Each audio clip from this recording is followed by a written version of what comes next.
नमस्कार दोस्तों, मैं हूं आपका दोस्त चेतन बोला और आप देख रहे हैं बोला मैकटेक। आज की वीडियो है, ये बहुत ही ऐसा टॉपिक है, शायद आधे लोग जानते होंगे इसके बारे में, आधे लोग नहीं जानते होंगे। कई सारी लिथियम आयन बैटरीज में जो कि गाड़ियों में लगती है, उसमें लिथियम आयन के साथ साथ एक लेड एसिड बैटरी और लगाई जाती है, छोटी सी, जो कि नॉर्मली गाड़ी में जो स्टार्टर मोटर लगते हैं वो अभी भी लग रही है। जबकि स्टार्टर यहाँ पे मोटर की स्टार्टर मोटर है ही नहीं यहाँ पे, लेकिन फिर भी वो बैटरी लग रही है। फिर भी उस बैटरी का यूज क्या है? वो लेड एसिड बैटरी जो एक 12 वोल्ट की बैटरी लगाई जाती है, उसका क्या यूज है? इस लिथियम आयन इतनी बड़ी बैटरी लगाने के बाद भी उस छोटी सी बैटरी का क्या यूज रह जाता है? यूजुअली मैंने जो देखा है वो ऑटोज में देखा है, छोटे टू व्हीलर में आपको नहीं दिखेगी ये, लेकिन आपको यूजुअली ऑटोज में, ई ऑटो की बात कर रहा हूँ, या फिर बड़े बड़े व्हीकल्स में तो यूजुअली देखने को मिल सकती है आपको ये।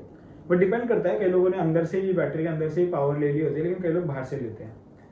मैक्सिमम टाइम आपको बाहर से दिखेगी, उसका रीजन भी बताऊंगा आपको आज की इस वीडियो में। तो प्लीज वीडियो को अंत तक जरूर देखना, चैनल को सब्सक्राइब नहीं किया तो चैनल को सब्सक्राइब कर देना। धन्यवाद दोस्तों मेरी वीडियो को देखने के लिए। अगर वीडियो को शेयर करना चाहते हैं दोस्तों, प्लीज वीडियो को शेयर जरूर करना। तो ये यूज क्यों की जाती है एक लेड एसिड बैटरी, उसके बारे में बताता हूँ। एक बैटरी के अंदर होता क्या है, बहुत सारे सेल्स होते हैं, ठीक है। उसके बाद उसका एक इलेक्ट्रॉनिक्स होता है, बीएमएस होता है, जो कि बैटरी को पूरा मैनेज कर रहा होता है। एक पावर डिस्ट्रीब्यूशन का सिस्टम होता है, मतलब बीएमएस का काम है, दिमाग है वो बताएगा कि क्या करना है। लेकिन जो एक्शन लेगा, कनेक्शन करेगा, मतलब बैटरी को व्हीकल से कनेक्ट करेगा, हटाएगा, उसके लिए लगता है एक पावर डिस्ट्रीब्यूशन का एक सिस्टम लगता है, जो कि मतलब कनेक्शन स्विच होता है एक तरह से। आप मान लो कि एक स्विच है, वो उसे ऑन ऑफ करता है। लेकिन इस स्विच को ऑन ऑफ करने के लिए भी एक छोटा सा सर्किट लगता है, ठीक है। और उस सर्किट को लगाने, अब इसके अंदर जो स्विच होता है, उस स्विच के लिए, वो स्विच भी कोई मैनुअली ऑन ऑफ तो होगा नहीं, इसको भी एक पावर चाहिए ऑन ऑफ होने के लिए, जो कि ऑटोमेटिकली होने वाला है।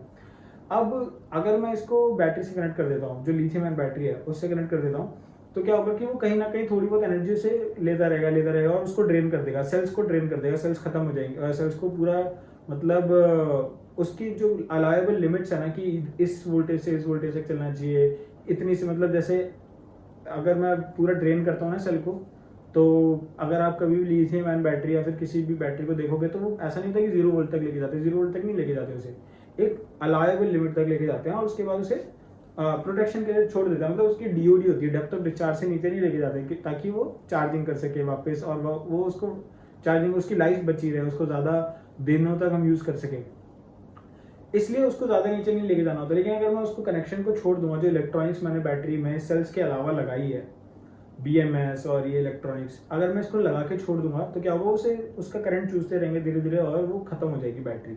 अगर मान लेते मैं बहुत टाइम तक यूज़ नहीं करी, चार्जिंग नहीं करी, तो इसलिए एक अलग से बैटरी लगाई जाती है, छोटी सी ऑक्सिलरी जिसे बैटरी बोलते हैं। वो क्या करती है, वो इसको सप्लाई देती है, 12 वोल्ट की सप्लाई। उसको कॉन्टैक्टर बोलते हैं, जो स्विच होता है ना, उसे कॉन्टैक्टर बोलते हैं। तो कॉन्टैक्टर को जो सप्लाई जाती है ना, वो 12 वोल्ट की सप्लाई उधर से जाती है।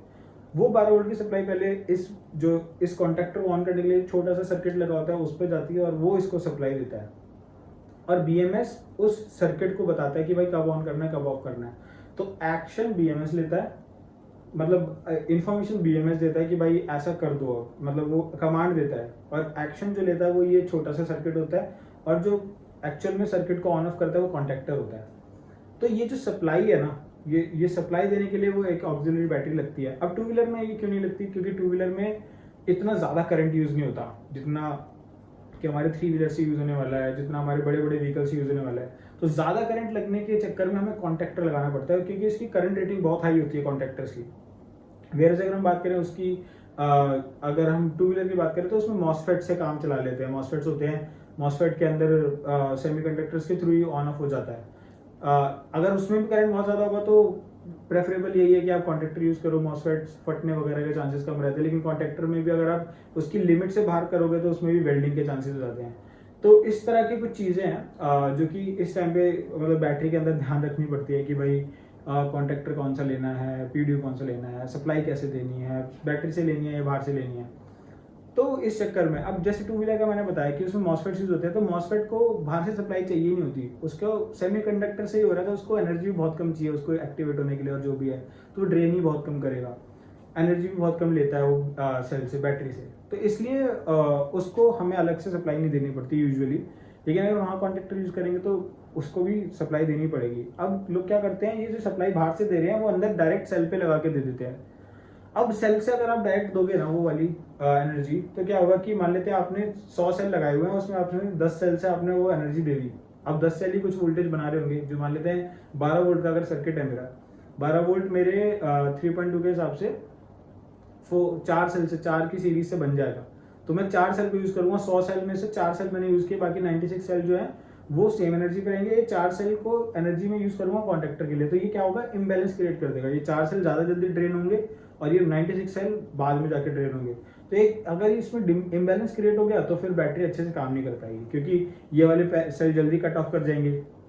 तो उम्मीद करता हूँ मैंने शायद कुछ समझाने की कोशिश करी है। अगर समझ में आया तो प्लीज़ वीडियो को लाइक कर देना, और नहीं समझ में आया तो कमेंट सेक्शन में पूछ सकते हो, कोशिश करूँगा समझा दूँ आपको उसमें। धन्यवाद दोस्तों मेरी वीडियोस को देखने के लिए। यूँ मेरी वीडियोस को देखते रहिए, शेयर करते रहिए, सब्सक्राइब करते रहिए, बस इतना कुछ है। धन्यवाद दोस्तों।